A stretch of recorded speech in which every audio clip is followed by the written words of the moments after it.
Hello दोस्तों, स्वागत है आप सभी का हमारे YouTube चैनल में। दोस्तों, आज के वीडियो में बहुलक के एक ऐसे प्रश्न को करेंगे जो यूपी बोर्ड एग्जाम 2024 के लिए बहुत ही ज़्यादा महत्वपूर्ण है, क्योंकि दोस्तों यह प्रश्न यूपी बोर्ड एग्जाम 2023, 2019 और 2017 में दोस्तों पूछा गया है। इस बार भी दोस्तों बोर्ड एग्जाम में 100% पूछे जाने के चांसेस हैं। तो चलिए दोस्तों, बिना किसी लाग लपेट के अब हम स्टार्ट करते हैं। चूँकि दोस्तों हमारा जो ये प्रश्न है दोस्तों, ये जो प्रश्न बहुलक से संबंधित है, तो दोस्तों सबसे पहले तो दोस्तों आपको जो है बहुलक से संबंधित सूत्र दोस्तों पता होना चाहिए। तो दोस्तों यहाँ देखिए, बहुलक का दोस्तों सूत्र होता है बहुलक बराबर यल प्लस कोष्टक में f1 माइनस f0 बटा में 2 f1 minus f0 minus f2 कोष्टक बंद गुणे h। यहाँ पे दोस्तों यल क्या है, f1 क्या है, f0 क्या है, f2 क्या है और दोस्तों h क्या है, ये सारा चीज़ दोस्तों निकालना बहुत ही आसान है। तो चलिए दोस्तों, बिना किसी लाग लपेट के अब हम स्टार्ट करते हैं। जैसे कि दोस्तों हमारा क्वेश्चन दिया गया है, निम्नलिखित आंकड़े किसी गाँव के 200 परिवारों के कुल मासिक घरेलू व्यय के बंटन को दर्शाता है। इन परिवारों का बहुलक मासिक व्यय ज्ञात कीजिए। तो दोस्तों यहाँ देखिए, ये दोस्तों हमारा दोस्तों आंकड़ा दे दिया गया है, ठीक है दोस्तों।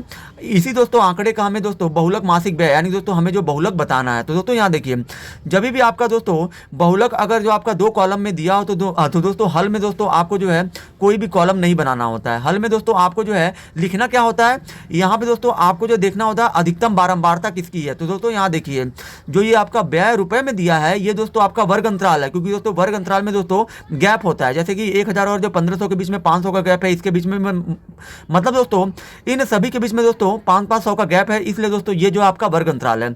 और दोस्तों वर्ग अंतराल के बाद वाला जो दोस्तों कॉलम होता है, जो दोस्तों ये परिवारों की संख्या, यही दोस्तों आपकी जो बारंबारता है, ठीक है दोस्तों। तो दोस्तों यहाँ पे आप देख सकते हैं कि सबसे ज़्यादा दोस्तों बारंबारता 40 की है। तो दोस्तों अधिकतम बारंबारता दोस्तों जिसका होता है, अधिकतम बारंबारता वही आपका F1 होता है। तो दोस्तों यहाँ पे अधिकतम बारंबारता F1 दोस्तों आपका हो जाएगा 40।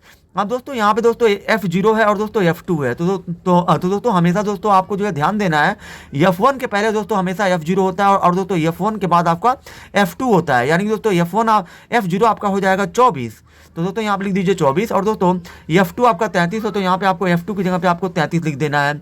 अब दोस्तों बहुलक वर्ग आपको लेना है। तो दोस्तों यहाँ देखिए, बहुलक वर्ग दोस्तों क्या होता है, जिसकी बारंबारता दोस्तों सबसे अधिकतम जिसकी बारंबारता होती है, जैसे कि दोस्तों 40 की बारंबारता सबसे ज़्यादा है, इसके संगत दोस्तों जो ये वर्ग अंतराल है, यही दोस्तों आपका बहुलक वर्ग है। यानी कि दोस्तों बहुलक वर्ग में आपको ले लेना है 1500 से 2000, 1500 से दोस्तों 2000, यही आपका बहुलक वर्ग है।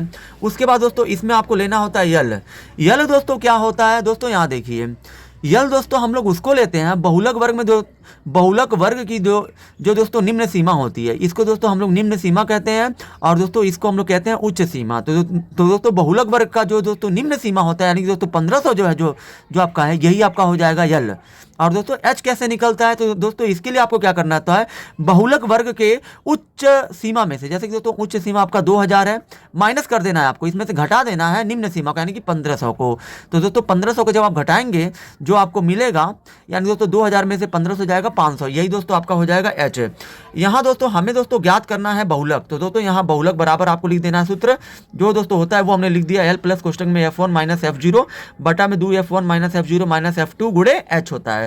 तो दोस्तों यहाँ देखिए, L का मान दोस्तों यहाँ 1500 है, तो 1500 लिख दीजिए, फिर प्लस, और दोस्तों कोष्टक में F1 का मान दोस्तों आपका कितना है, तो दोस्तों F1 का मान आपका 40 है, तो यहाँ पे आपको F1 की जगह पे 40 लिख देना है, माइनस है तो माइनस। F0 का मान दोस्तों आपको देखना है कि कितना है, F0 का मान यहाँ पे 24 है, तो यहाँ पे लिख देना है आपको 24। अब दोस्तों यहाँ देखिए, उसके बाद 2 है, तो दोस्तों यहाँ पे आपको 2 लिख देना है।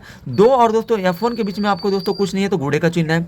F1 का मान दोस्तों यहाँ पे कितना है, F1 का मान दोस्तों 40 है, F1 का मान 40, तो यहाँ पे F1 की जगह पे आपको यहाँ पे 40 लिख देना है, माइनस।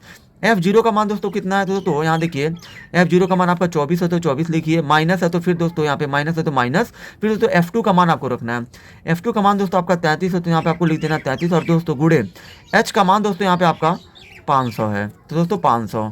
अब दोस्तों यहाँ देखिए, ये आपका 1500 है, तो 1500 लिखिए, प्लस यहाँ दोस्तों 40 में से दोस्तों आपका 24 जाएगा, दोस्तों आपका आ जाएगा 16 बटे में दोस्तों यहाँ देखिए 40 दूना आपका हो जाएगा 80, माइनस में दोस्तों 40 का गुणा हमने 2 में कर दिया, 80 हो गया। अब दोस्तों -24 और -33 को दोस्तों आपको जोड़ के यहाँ पे लिख देना, तो हो जाएगा -57। ये दोस्तों कोष्टक में ही रहेगा अभी, और बाहर में दोस्तों 500 है, तो 500 लिख देना है। अब दोस्तों यहाँ देखिए, ये दोस्तों आपका 1500 है, तो 1500 लिखिए, ये दोस्तों आपका 1500 है, तो 1500 प्लस यहाँ दोस्तों 16 है तो 16 बटे में 80 में से दोस्तों 57 जाएगा तो आपका हो जाएगा 23, और गुणे में दोस्तों 500 है तो 500, यहाँ दोस्तों हो गया ये 500। अब दोस्तों यहाँ देखिए ये आपका 1500 है प्लस ये दोस्तों 16 का गुणा दोस्तों 500 में आपको कर देना है, क्योंकि दोस्तों 500 के नीचे कुछ नहीं है तो एक है, तो दोस्तों ऊपर नीचे कुछ कट नहीं रहा है। तो दोस्तों जब भिन्न में दोस्तों भिन्न के गुणा में क्या होता है कि जब ऊपर नीचे तिरछा में कुछ कटता नहीं है तो अंश का गुणा अंश में कर देते हैं। यानी कि दोस्तों 16 का गुणा आपको 500 में करेंगे तो ये आपका हो जाएगा 8000, और दोस्तों 23 एकम हो जाएगा 23। और दोस्तों यहाँ देखिए जब आप दोस्तों यहाँ देखिए 1500 है तो 1500 लिखिए प्लस 23 से दोस्तों आप जो है 8000 को काटेंगे, यानी कि दोस्तों 23 से जब आप 8000 में भाग देंगे तो ये आपका 347.83 आएगा।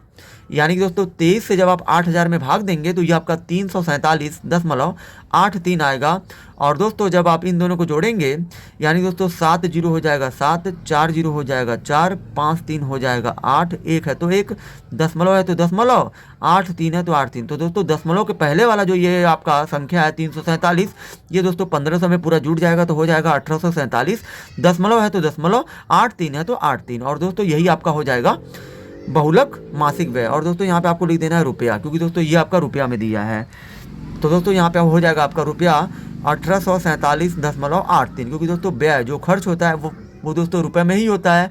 और दोस्तों यही आपका हो जाएगा बहुलक मासिक व्यय। आई होप कि दोस्तों आप सभी को ये वीडियो बहुत ही ज़्यादा पसंद आई होगी। ऐसे ही वीडियो के लिए आप हमारे चैनल को सब्सक्राइब जरूर करें।